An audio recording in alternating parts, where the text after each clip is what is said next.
Hello friends, नमस्कार। आज का यह वीडियो मौर्य पूर्व और मौर्य साम्राज्य से रिलेटेड है, अर्थात मगध पर मौर्यों से पूर्व कितने शासकों ने शासन किया। देखा यह गया है कि सामान्यतः मौर्य साम्राज्य के बारे में तो हम बहुत कुछ जानते हैं, लेकिन मौर्यों से पूर्व के शासकों के बारे में अनभिज्ञ रहते हैं, जो परीक्षा के दृष्टिकोण से बहुत ही नुकसानदायक है। तो आइए क्रमबद्ध रूप से जानते हैं हम pre Mauryan period and Mauryan empire के बारे में। तो शुरू करते हैं हम आज का अपना वीडियो। आज के वीडियो का पहला सवाल, मौर्य वंश से पूर्व मगध पर कितने शासकों ने शासन किया? 1, 2, 3 या 4? तो आपका जो सही उत्तर है ऑप्शन सी, 3 शासकों ने शासन किया था। तो आइए क्रमबद्ध रूप से जानते हैं इन शासकों के बारे में। तो जो पहला शासक था वो हर्यक वंश का था और इसका शासन 544 ईसा पूर्व से लेकर 412 ईसा पूर्व तक रहा था और इस वंश का संस्थापक बिंबिसार था। पॉइंट नंबर 3 जो है इसका यह है, मगध राज्य की प्रारंभिक राजधानी गिरिवर्ज हुआ करती थी, जो आज का वर्तमान राजगिरी है, जो बिहार राज्य में अवस्थित है और जैनियों का महत्वपूर्ण तीर्थ स्थल है। पॉइंट नंबर 4, मत्स्य पुराण में बिंबिसार को क्षेत्रोजस कहा गया है और जैन साहित्य में बिंबिसार को श्रोणिक नाम से जाना जाता है।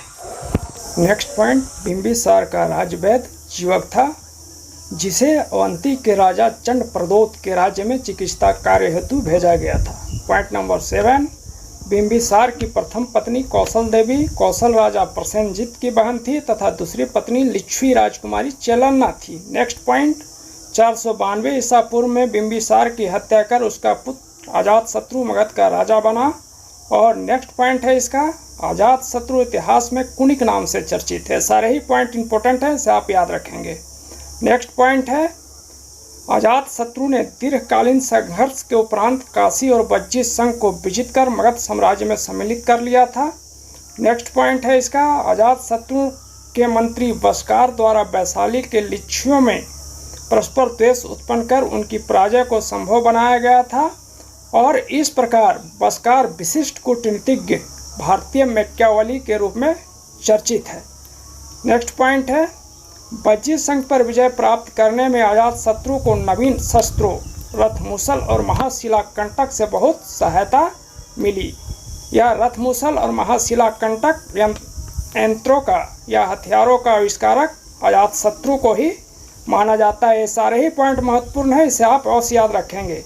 नेक्स्ट पॉइंट है, अजातशत्रु ने बुद्ध के अवशेषों पर राजगिरी स्तूप निर्मित कराया था। बहुत ही महत्वपूर्ण पॉइंट है कि अजातशत्रु ने किसके अवशेषों पर राजगिरी स्तूप का निर्माण कराया था?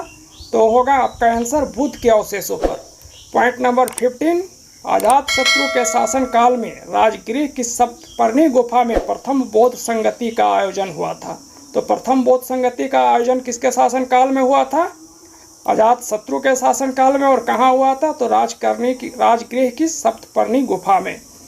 और इसमें जो खास बात था वो था सूत पिटक और विनय पिटक इसमें लिपिबद्ध किए गए थे।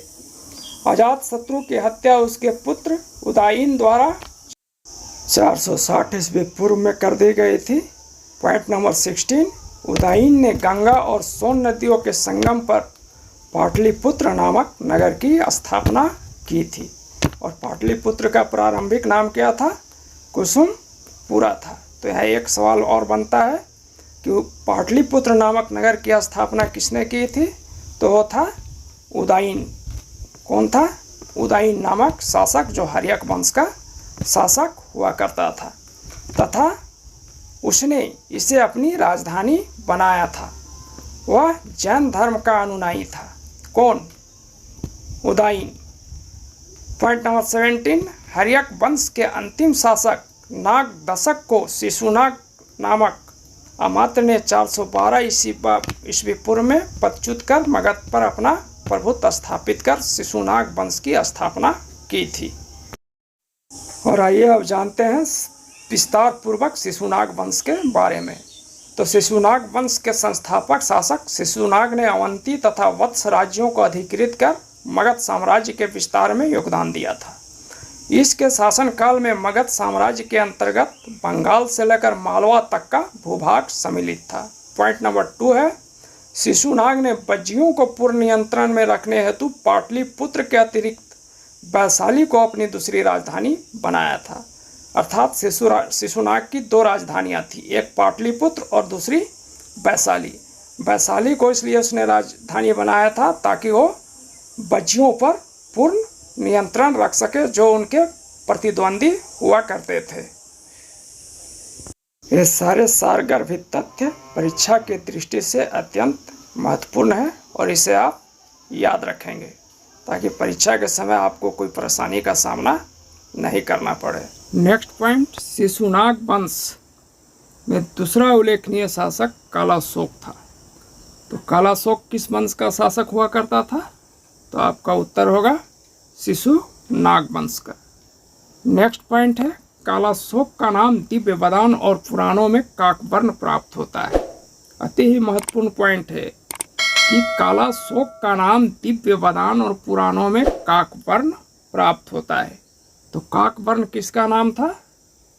कालाशोक का। पॉइंट नंबर 3, कालाशोक ने वैशाली के स्थान पर पुनः पाटलिपुत्र को अपनी राजधानी घोषित किया था। और नेक्स्ट पॉइंट है, सीली स्रोतों के अनुसार गौतम बुद्ध के महापरिनिर्वाण के 100 वर्ष पश्चात कालाशोक के शासन काल के 10वें वर्ष अर्थात 383 ईसा पूर्व में वैशाली में द्वितीय बौद्ध संगति आयोजित हुई थी। तो द्वितीय बौद्ध संगति किसके शासन काल में आयोजित हुई थी? तो आपका उत्तर होगा कालाशोक के शासन काल में। और कहाँ हुई थी? तो वैशाली में, बिहार के वैशाली में। और इसी बौद्ध संगति में बौद्ध धर्म दो संप्रदायों स्थावीर एवं महासांघिक में विभक्त हो गया था। यह एक पॉइंट और बनता है कि बौद्ध धर्म स्थावीर और महासांघिक में किस बौद्ध संगति में विभक्त हुआ था? तो आपका उत्तर होगा द्वितीय बौद्ध संगति में। नेक्स्ट पॉइंट है, शिशुनाग वंश का अंतिम शासक नंदीवर्धन या महानंदिन हुआ करता था। बहुत ही महत्वपूर्ण पॉइंट है अभी कि शिशुनाग वंश का अंतिम शासक कौन था? तो आपका आंसर क्या होगा? नंदीवर्धन या महानंदिन। ये सारे के सारे पॉइंट ही बहुत ही महत्वपूर्ण है, इसे आप ध्यानपूर्वक याद रखेंगे। और आइए अब जानते हैं मौर्यों से पूर्व मगध पर शासन करने वाले तीसरे वंश नंद वंश के बारे में। और इस वंश से संबंधित मुख्य तथ्य निम्न है। पॉइंट नंबर 1, पुराणों के अनुसार नंद वंश का संस्थापक महापद्म नंद था तथा उसे शूद्र शासक भी कहा गया है, इसे आप याद रखेंगे। पॉइंट नंबर 2, पुराणों में महापद्म नंद को सर्व क्षत्रांतक या क्षत्रियों का नाश करने वाला तथा भार्गव या परशुराम का अवतार कहा गया है। ये भी एक महत्वपूर्ण पॉइंट है, इसे भी आप याद रखेंगे। पॉइंट नंबर 3, महापद्म नंद के 8 पुत्रों में घनानंद सिकंदर का समकालीन था तथा ग्रीक लेखकों ने उसे अग्रगीज कहा है। तो सिकंदर का समकालीन कौन था? तो वो था घनानंद। और ग्रीक लेखकों ने घनानंद को क्या कहा है? अग्रगीज। इसे आप याद रखेंगे। 322 ईसा पूर्व में घनानंद की हत्या कर मौर्य वंश की स्थापना हुई। किसके द्वारा? तो चंद्रगुप्त मौर्य और चाणक्य के द्वारा। तो यह था मौर्यों से पूर्व मगध पर शासन करने वाले 3 वंशों के बारे में अति महत्वपूर्ण जानकारी। आशा करता हूँ यह जानकारी आपके लिए अति महत्वपूर्ण साबित होगी।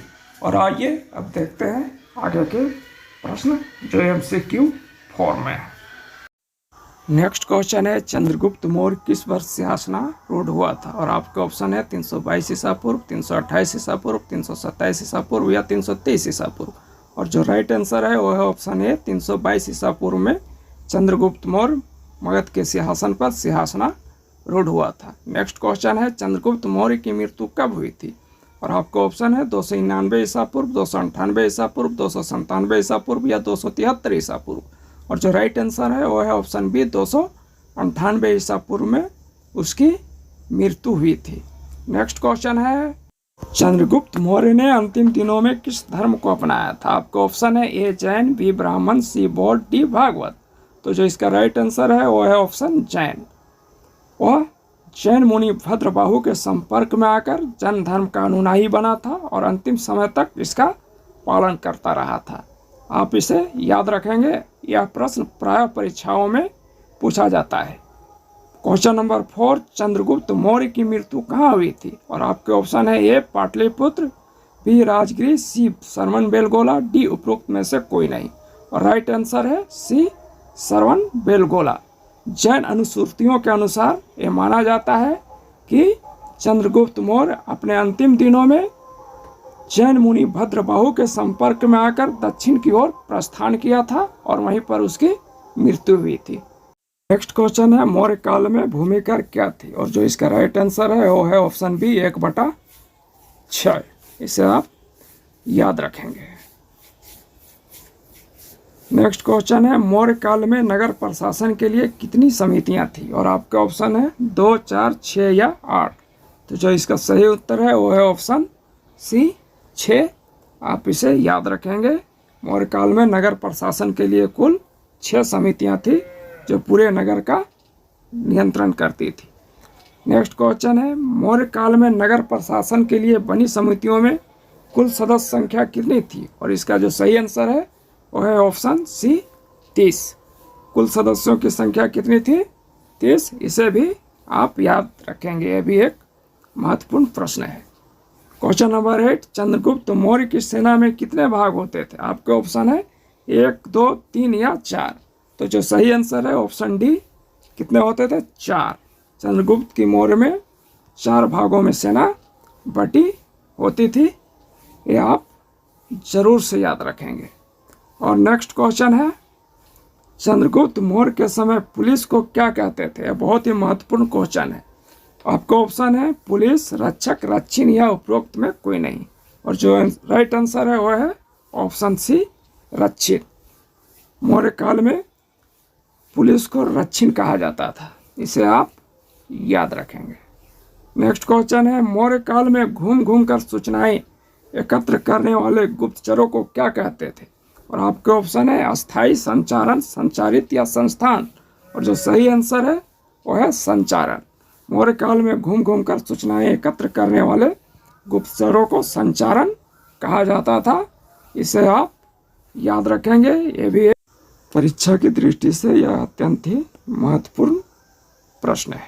और अब नेक्स्ट क्वेश्चन है, एक ही स्थान पर रहकर कार्य करने वाले गुप्तचरों को क्या कहा जाता था? और आपके ऑप्शन है अस्थायी, संचारण, संचारित या संस्थान। तो उन्हें क्या कहा जाता था? संस्थान। एक ही स्थान पर जो रहकर गुप्तचर का कार्य करते थे वैसे लोग को संस्थान कहा जाता था। नेक्स्ट क्वेश्चन है, मौर्य काल में न्यायालय 2 प्रकार के होते थे। दीवानी न्यायालय को क्या कहते थे? तो जो इसका राइट आंसर है वो है ऑप्शन सी धर्मस्थ। दीवानी न्यायालय को मौर्य काल में क्या कहा जाता था? धर्मस्थ। इसे आप जरूर याद रखेंगे। नेक्स्ट क्वेश्चन है, चंद्रगुप्त मौर्य के शासन काल में किस झील का निर्माण किया गया था? और जो सही आंसर है वो है ऑप्शन सी सुदर्शन झील का निर्माण किया गया था। एक बहुत ही महत्वपूर्ण प्रश्न है और प्राय परीक्षाओं में पूछा जाता है। इसे आप याद रखेंगे। क्वेश्चन नंबर 14, मौर्य काल में प्रशासन में किस भाषा का प्रयोग किया जाता था? और आपका ऑप्शन है संस्कृत, हिंदी, पाली या प्राकृत। तो जो सही आंसर है वो है मौर्य काल में प्रशासन में प्राकृत भाषा का प्रयोग किया जाता था। Option D. इसे आप याद रखेंगे। ये भी एक महत्वपूर्ण प्रश्न है। नेक्स्ट क्वेश्चन है, मौर्य काल में प्रचलित सिक्के को क्या कहते थे? निष्क, स्वर्ण, पन या उपरोक्त में कोई नहीं। और जो इसका राइट आंसर है वो है ऑप्शन सी पन। मौर्य काल में सिक्कों को क्या कहा जाता था? पन। क्वेश्चन 16, किस वंश के शासन में सभी सरकारी कर्मचारियों की वेतन का नगद भुगतान किया जाता था? तो ऑप्शन बी सही आंसर है। वो है मौर्य वंश के अंदर नगद भुगतान किया जाता था। नेक्स्ट प्रश्न है, किस लेखक ने भारतीय समाज को 7 वर्गों में विभाजित किया? आपका ऑप्शन है चाणक्य, विशाखदत्त, मेगास्थनीज या फायान। तो जो इसका सही आंसर है वो है ऑप्शन सी मेगास्थनीज ने भारतीय समाज को 7 वर्गों में विभाजित किया था। इसे भी आप याद रखेंगे। दोस्तों, इस वीडियो का सारा ही प्रश्न अति महत्वपूर्ण है परीक्षा के दृष्टिकोण से। नेक्स्ट क्वेश्चन है, मौर्य काल में भूमि पर स्वामित्व किसका था? ऑप्शन है किसान, राजा, सामंत या मंत्री का। और जो इसका राइट आंसर है वो है ऑप्शन सी, मौर्य काल में भूमि पर राजा का स्वामित्व होता था। नेक्स्ट क्वेश्चन है, चाणक्य रचित अर्थशास्त्र में किस विषय वस्तु का वर्णन किया गया है? आपका ऑप्शन है इतिहास का, अर्थशास्त्र का, शासन व्यवस्था का, वाणिज्य का। तो जो सही आंसर है वो है ऑप्शन सी, शासन व्यवस्था का। अर्थशास्त्र जो था वो शासन व्यवस्था का विषय वस्तु था। नेक्स्ट क्वेश्चन है, मेगास्थनीज किस यूनानी शासक द्वारा चंद्रगुप्त के दरबार में भेजा गया था? और जो इसका राइट आंसर है वो है सेल्यूकस के द्वारा मेगास्थनीज भेजा गया था। नेक्स्ट क्वेश्चन है, प्रथम भारतीय सम्राट जिसने अन्य देशों के साथ कूटनीतिक संबंध रखे थे? बिंबिसार, अजातशत्रु, चंद्रगुप्त मौर्य या बिंदुसार? तो जो सही आंसर है इसका ऑप्शन सी, चंद्रगुप्त मौर्य ने अन्य देशों के साथ कूटनीतिक संबंध रखे थे। नेक्स्ट क्वेश्चन है, किस लेखक ने मौर्य काल के विषय में लिखा है कि सभी भारतीय स्वतंत्र हैं, वहाँ एक भी दास नहीं है? तो यह कथन है मेगास्थनीज का, ऑप्शन सी। इसे आप याद रखेंगे। क्वेश्चन नंबर 23, मौर्यकालीन भारतीयों के लिए एक लेखक ने लिखा है कि भारतीयों को लिखना नहीं आता था, वह लेखक कौन था? तो जो इसका राइट आंसर है वो है मेगास्थनीज ने एक उक्त बातें भारतीयों के लिए कही थी। नेक्स्ट क्वेश्चन है, किस इतिहासकार ने चंद्रगुप्त की तादात्म्यता एंड्रोकोटस या सेंड्रोकोटस से की है? और जो इसका सही आंसर है वो है ऑप्शन है विलियम जोन्स। विलियम जोन्स ने उसकी तुलना एंड्रोकोटस और सेंड्रोकोटस से की है।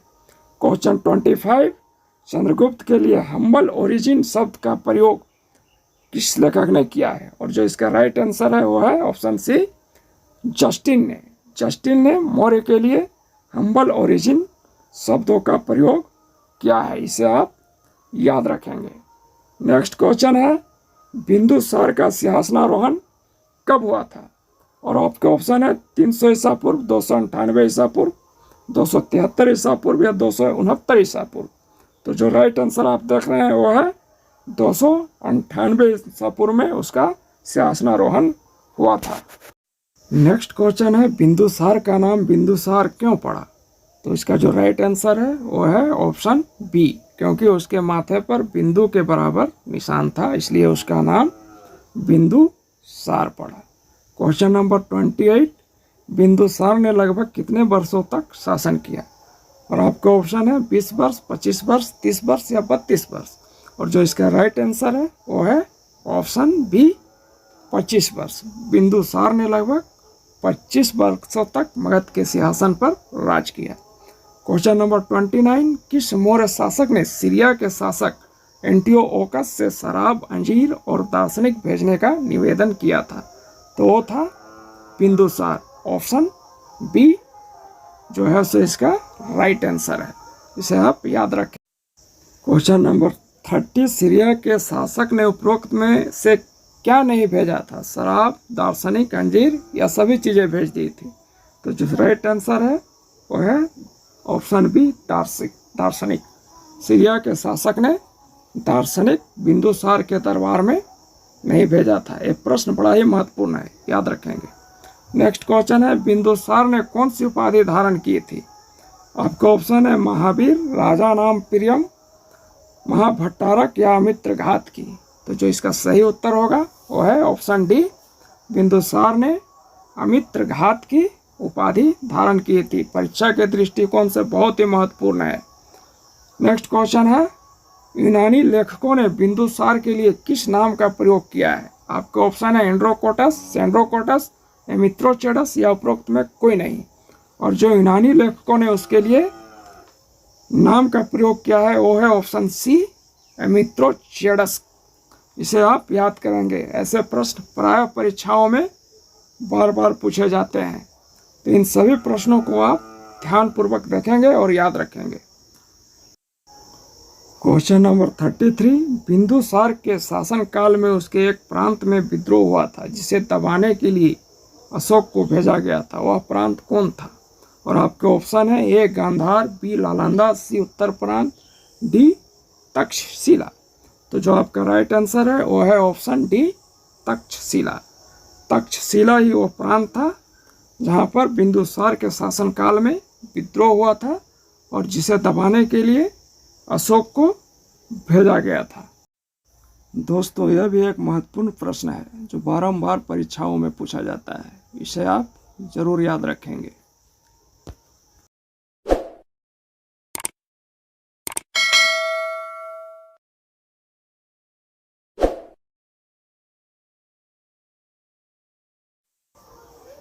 क्वेश्चन नंबर 34, बिंदुसार की मृत्यु कब हुई थी? और आपके ऑप्शन है ए 298 ईसा पूर्व, बी 273 ईसा पूर्व, सी 269 ईसा पूर्व या डी 232 ईसा पूर्व। और जो इसका राइट आंसर है वो है ऑप्शन बी 273 ईसा पूर्व बिंदुसार की मृत्यु हुई थी।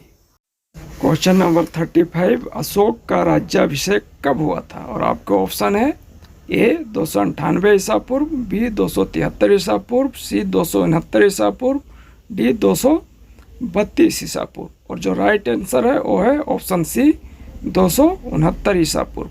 तो अशोक का राज्याभिषेक 269 ईसा पूर्व में हुआ था, इसे आप याद रखेंगे।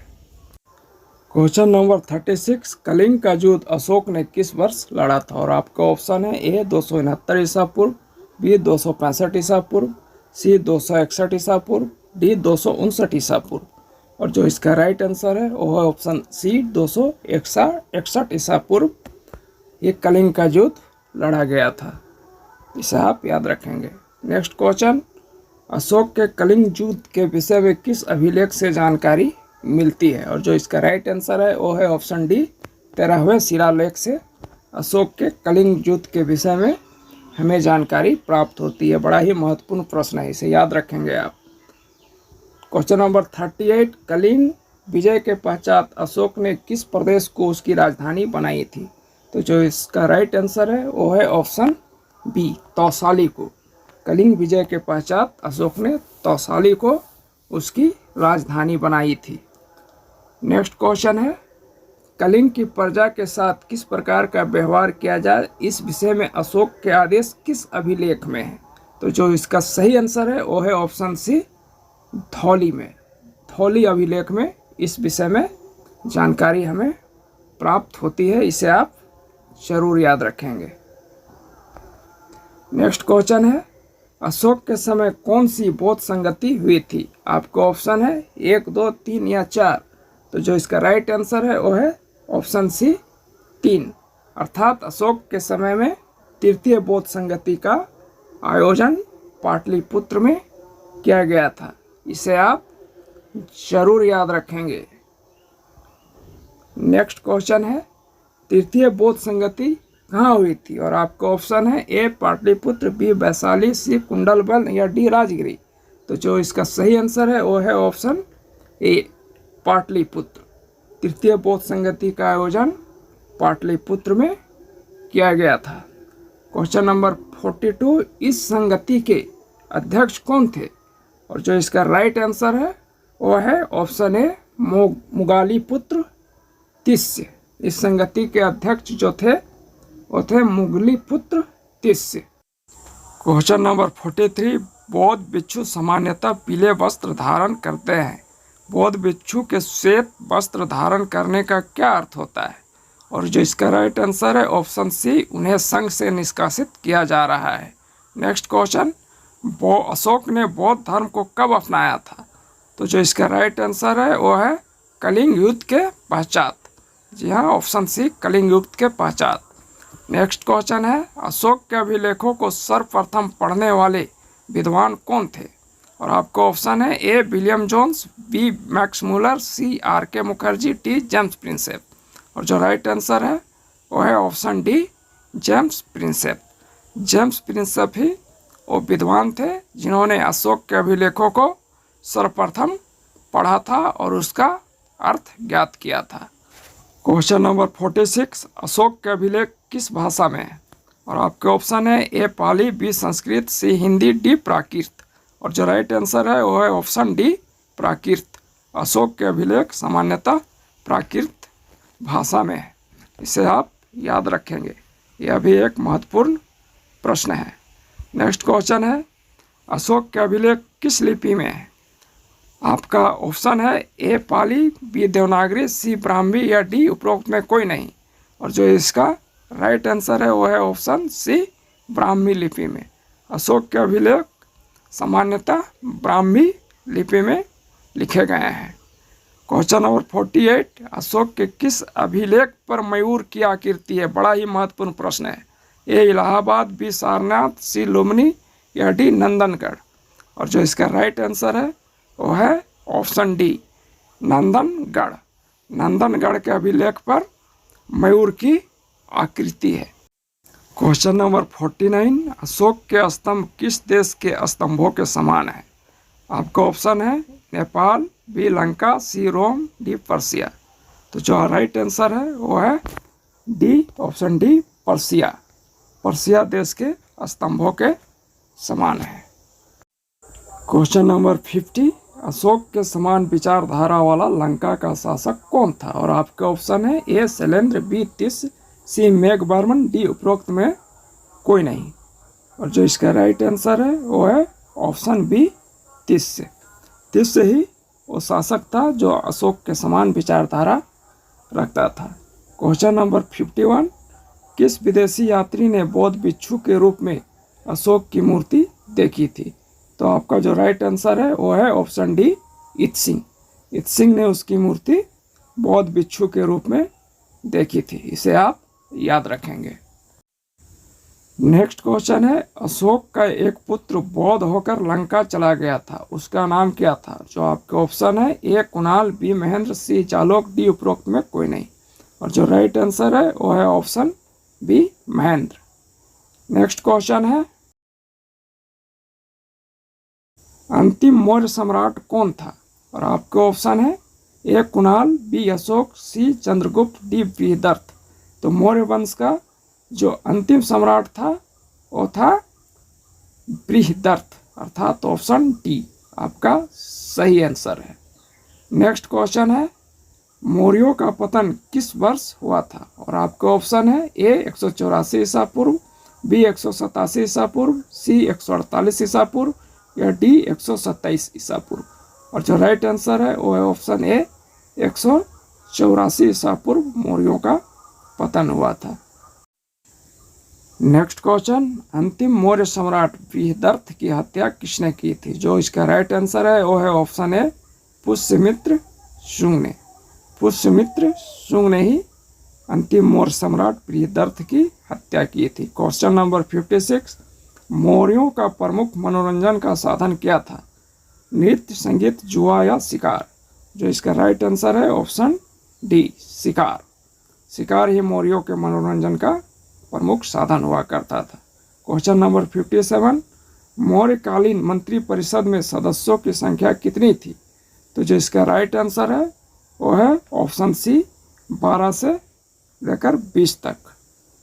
नेक्स्ट क्वेश्चन है, मौर्यकालीन सभ्यता में किसकी प्रधानता थी? वाणिज्य की, पशुपालन की, कृषि की या आखेट की? जो इसका राइट आंसर है वो है ऑप्शन सी कृषि की। मौर्यकालीन सभ्यता में मुख्यतः कृषि की प्रधानता थी।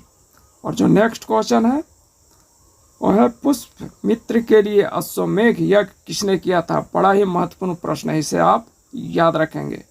और वो विद्वान थे पंतजलि। पंतजलि ने ही पुष्यमित्र के लिए अश्वमेघ यज्ञ किया था। इसे आप जरूर याद रखेंगे। और इस वीडियो का अंतिम प्रश्न, किस वंश के शासकों के नाम से पहले उनकी माता का नाम होता था? आपके ऑप्शन है मौर्य, शुंग, सातवाहन या कुषाण।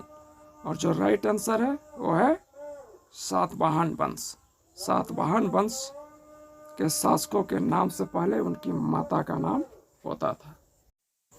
वीडियो देखने के लिए आप सबों का बहुत बहुत धन्यवाद। जय भारत, जय हिंद। मिलते हैं अगले वीडियो में।